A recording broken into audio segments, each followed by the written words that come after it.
Senator Moreno. Well, thank you, Mr. See, this is how you know you're a newbie. You don't know to hit the button. Thank you, Mr. Chairman, for having me on the committee. Thank you, Mr. Vought, for being here.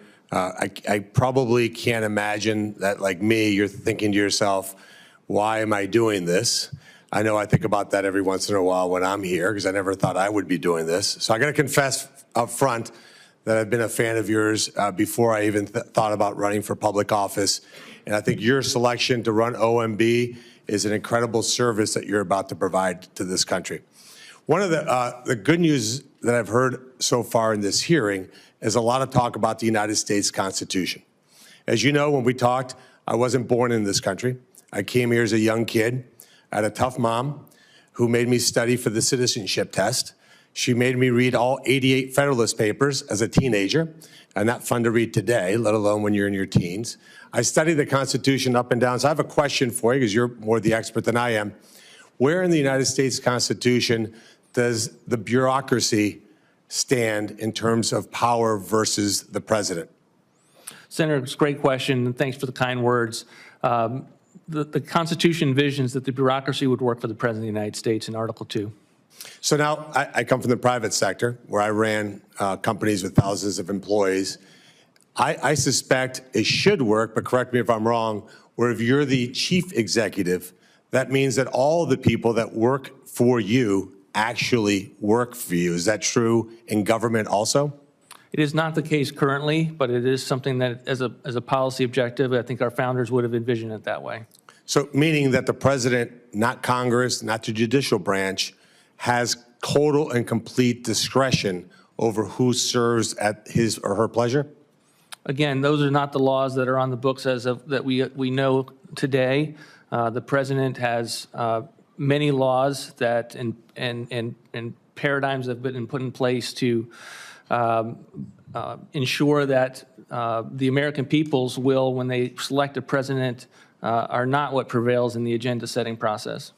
Because I would suspect that most voters, somebody like me who wasn't into politics a few years ago, would suspect that the president is actually the one making these decisions, not some unnamed bureaucrat, whether they're a good person or a bad person, or been here for 5 years or 25 years, that it's the president's agenda that should be implemented. Is that correct? I hope that would be their suspicion.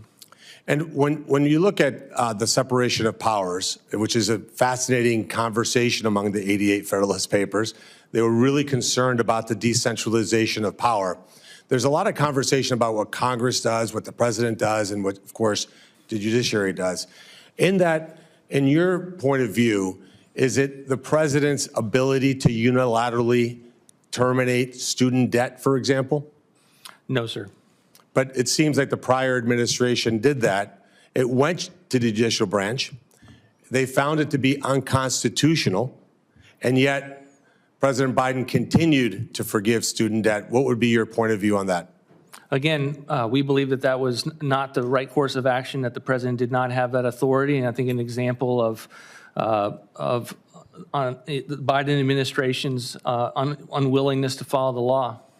Now, did you find a lot of outrage about that from those who are now asking you the same question about a potential Trump administration? Meaning, like if you were somebody who was introducing legislation here in this body to forgive student debt, not something I think we should be doing. I don't think we should be forgiving anybody's debt. We certainly shouldn't have, in my case in Ohio, 70% of the people who didn't attend college to pay for the 30% who did. But do you find it hypocritical if you're somebody who's introduced legislation to forgive student debt and now is lecturing you about the executive overreach powers? Would you find that to be hypocritical? I note that I did not find any outrage on the Democratic side with regard to President Biden's actions on that, and I'll just leave it at that. And I see, if you don't mind, now just I'll yield a few of my minutes back, but I want to, if you don't mind, ask you a personal question. How old are your daughters? 12 and 10. 12 and 10. So if they're our age at some point, really old, by the way, if we don't do something, like actually do something serious, when they're in their 50s, Mr. Vought, what will their future be like? less freedom, less opportunity. I mean, the extent to which we don't tackle our fiscal situation means that the amount of burden that's going to inevitably come from higher taxes, that's going to inevitably put on their backs with regard to debt and what they're inheriting is not what we were given. And we were given a better shot. And I think that's one of the things that keeps me up at night is the extent to which we haven't seen progress in the area of dealing with our fiscal situation, and that has to change, or it's going to have profound impact on the next generation and the next generation of those who are trying to take advantage of this country and the opportunity that it affords. And if I could just ask you one last personal question. When you think about what you're going through here in this hearing and what you're about to inherit going into work in a very tough situation, is it fair to say that you're doing this because you genuinely love this country and are concerned about the future of this nation? Absolutely, yes, sir. Well, thank you for doing it. I appreciate it. Thank you to your family. It is an absolute sign of patriotism for you to be here. Look forward to having you and every single one of President Trump's overqualified nominees to have this body confirmed so that we can get to work to put this country back on track. Thank you, Mr. Chairman. Senator Blue.